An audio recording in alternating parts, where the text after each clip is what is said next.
Hello, I'm Trudy, One Grounded Angel, and this is my weekly angel card reading that I do every week, hence why it's called weekly, and this is for the week beginning the 29th of August through to the 2nd of September 2016. So I'll shuffle the cards and see what the angels have to tell us about what we can expect this week. So starting from Monday, and one card's jumped out already, solar plexus chakra. So those of you with a keen eye and with some awareness of spiritual teachings may be aware that in the background there are some circle symbols on the wall which represent the chakras. So the solar plexus is third from the bottom, that yellow sun one, and it's located in our chest, just below the rib cage. Sorry, not the chest, stomach, below the rib cage. Run the wrong way. And that's our seat of power and control. So solar plexus, when energy is not flowing very well through this chakra, that can result in us not taking control of our lives and not using our power. So it comes up for people who are doormats. On the flip side, you can have too much power when your power's energy. That's when your power it's excessive, and those are the sort of people who dominate others, and it's your stereotypical boss who's controlling and won't let people contribute or follow their own sort of initiative. So now those are extremes, obviously, but for all of us, control and power can be real triggers for us. So the things that we can do to work on those, be aware of how we are interacting with others, whether we're trying to attach too much to what they do and trying to be in control of where they're going, and judging them for not following a route that we might have taken. What are the other sorts of things it can do? Power, it can be about the way that we take charge of our lives and go in a direction that's different from the expected or from where we were going. That's when we're standing in our power and doing that. And power has bad PR. I talk about this a lot. It's associated as something that that is used to hurt other people or diminish their power. And that's actually not, in spiritual terms, what power is. Power is being kind to other people but following your own way in the process.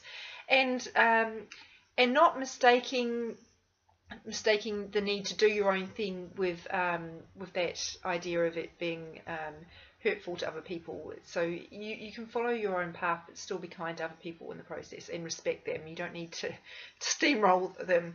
So that's probably enough. I'm going to post an article on my Facebook page from my blog where I talk more about that chakra. So if it's a trigger for you, I suggest you look that up to get more information. So I'll post that on Monday. So moving ahead now to Tuesday the 30th of August.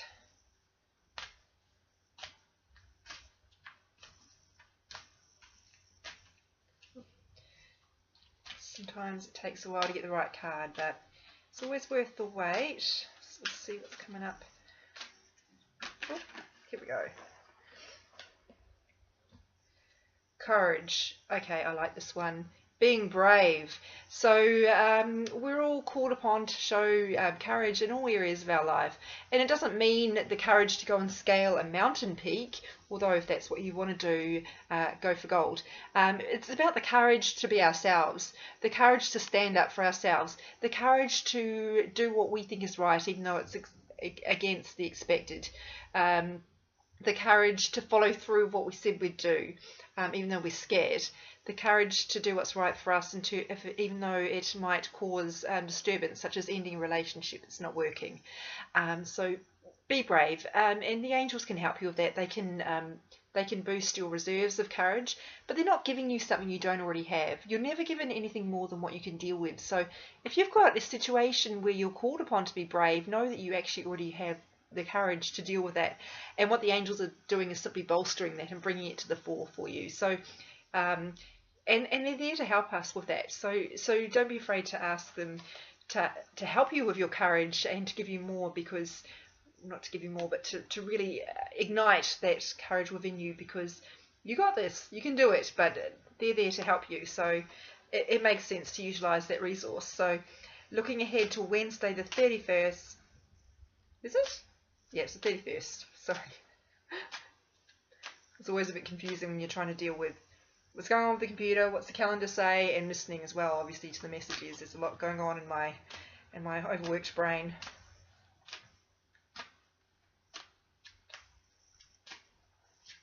Here we go. Wednesday, play. Yes, like this one. We're so bad at making time for play, and it's so important. We focus on the work, work, work, work, work, said that great philosopher Rihanna of dubious credentials. But, you know, we need to do more play. We need to have fun. We need to run around with our kids. We need to take time off and go and do something silly. We need to go dancing. We need to sing. And these are things that we feel shackled by societal expectations. We feel like we're tied to achieving our goals and to success and to, you know, towing the line. But actually, the things that we remember at the end of our lives are the fun moments when we actually, you know, did something unusual or challenged ourselves and or took ourselves to the mall for a pedicure when we were supposed to be somewhere else. Now, I'm not suggesting that you shirk your responsibilities. Obviously, be responsible and careful here, but try and make some time for fun. And it can be just 10 minutes of going for a walk in a different place that you haven't been to before. But maybe you need to book a holiday. Maybe you need to book a day trip for the weekend. Whatever it is, please make fun a priority right now, because that is really, really important. It seems like it's a distraction because you're not doing something to get yourself ahead, but actually it's so important for your health and your well-being. And when you are having fun, you can actually hear your intuition a lot stronger, because you're not in that kind of mental space of being governed by what's going on in your brain. You're just going with the flow and working with the energy, and that's a really beautiful thing. So please do it. It's important, and it's not a waste of time at all. It's really important, and it's what you cherish most after all. It's good for your relationships too, not only with your kids, but, you know, with your partner and with your friends. So let's look at, they're saying for some of you, you need some more spontaneity. It's not just about fun, it's about spontaneity in what you're doing. Some of you are living very robotic lives and following, going through the motions and wondering why you feel dissatisfied, and you need some more spontaneity, going somewhere different, doing things a different way. Shake up those routines. So back to Thursday, the 1st of September. Holy heck, move. This one always baffles me by how often it comes up, because I think, how can so many people be moving house at the same time? And that's because not all of you are moving house, but some of you need to move your body. And that's also very much in line with what I spoke to you about yesterday, for yesterday's card, in terms of that play and that having fun and busting out of those routines. But also it's about getting the energy moving in your body.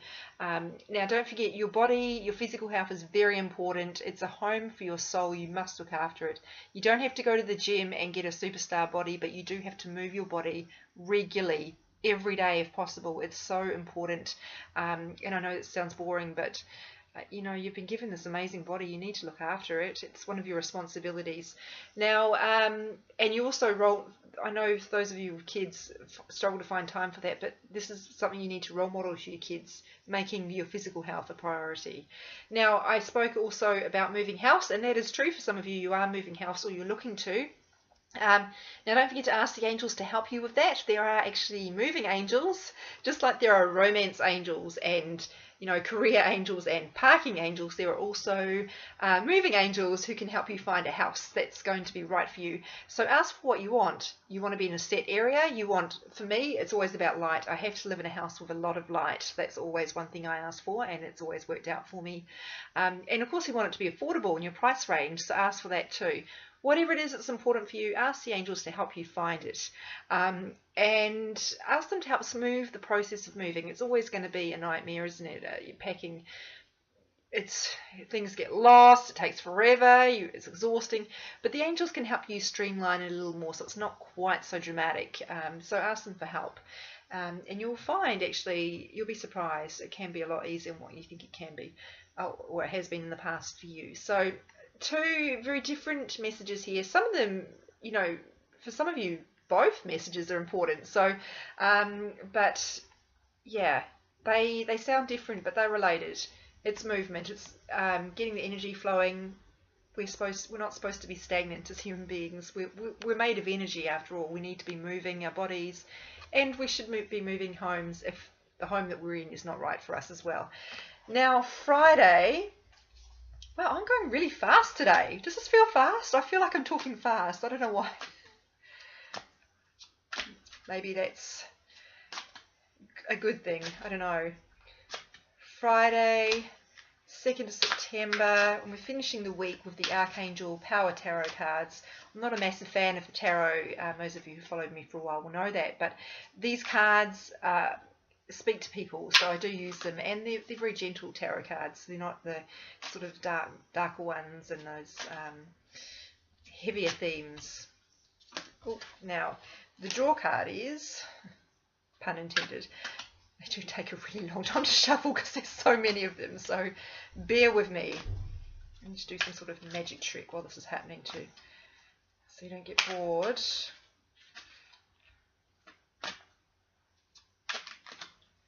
Oh my word, sorry about this. It takes as long as it takes. There's not much I can do to accelerate that process. Oh, we have a winner. 8 of Gabriel. Now, Gabriel is the archangel associated with communication and motivation. So in my regular work, I'm a journalist. I use Gabriel a lot to help me with words and to help me find the right angle to a story, to motivate me to get it going, to get it happening, and to help me reach people. I ask her to help me with that as well, with my readings that I do one-on-one for clients, and with this sort of thing as well, these videos. So now I say she. Angels don't really have genders. I just say she because that's how I've known the archangel to be. But it's just a figure of speech. It doesn't actually mean it's a female. Now this card speaks to communication, and it's talking about messages that you're going to be receiving on Friday that are going to be really key to your growth going forward. So that doesn't mean to go looking for a hidden layer of meaning in every sort of message, you know, every time someone speaks to you, but something your intuition will prompt you as to what's important. It may be a message from someone completely unexpected, or that you haven't heard from for a while, and it may just mean a new piece of communication. It might not mean that there's a hidden kind of, you know, path that you need to go down from that. So try not to overanalyze this one. But it's also talking about the flurry of activity that's happening around you at the moment. Whoa, I'm moving the card really fast. That's not helping with that. I'll keep it still. So there's a lot going on with you at the moment, and it's that time of year. I know in the Northern Hemisphere there's kids going back to school, so things are starting up again there after your summer holiday. Down here we're moving into spring, so things are starting to get happening again after our sort of hibernation period. And it's going to feel quite exhausting for some of you. You know, some of you will welcome this pace, you're ready for it. For others of you, it's quite tiring and you're not sure if you can cope. And what the angels are saying is that, again, as I mentioned earlier, you're never given more than you can deal with. So try and hold on. You're going to be fine. Go with it. And just remember to tune into your intuition as well at all times, and to ask the angels for help, so that you can still sleep. Your mind's not wearing too much. You can still prioritize and make time for the things that you need to do, like time with your family, sleep again, time to prepare healthy meals, so that you're still getting that nutritional base to steer you through this really busy time. So it's not a warning as such. It's more like, this is happening. Go with it. Try and breathe. Remember to breathe. Very important. It's something we do automatically, but we don't necessarily do it well. So breathing right into that belly slowly. It is the easiest way to calm yourself down, and it has so many benefits for your mental and emotional health, not to mention your physical health in terms of your central nervous system. So a little bit off track there, but just remember to go with it. It's going to be okay. You got this. You got this. So that's come through a lot. Some very different messages coming through here. We had messages about power and control. Control is a trigger word, I know, but it's really about we try to control too much the process of where we're going, and the reality is we don't really have that much control. We've always got the control to think what we want to think about a situation. We can't always determine where we're going, but know that surrendering control and letting the universe drive is sometimes the best and most freeing thing that you can do. So, and then we've also got, I've messed these up, courage, and then it was play, free time, making time to have fun, bringing out the inner child, moving the body, perhaps moving your house if that's right for you, and you'll know if that's the case. And we've got messages about communication and the pace of life, and trying to keep a cool head amidst all that energy and excitement. That's it for this week. I hope you have an incredible week. I post each card on social media. My Instagram is at One Grounded Angel, and my Facebook page is also conveniently called One Grounded Angel, and I also post them on my blog, so you can get more detail there every day, and a reminder as well. And you can find details through those means to get in touch with me if you have any questions or you need some more information, or if you want to book a one-on-one reading, which is going to give you a lot more clarity. Remembering these cards are very general. I'm speaking to a lot of people, so I have to keep it very general, but and sometimes there are things that relate to certain people, not others, say with this moving card, for example. Have a fantastic week, and I look forward to reading for you again next weekend. Take care, everyone.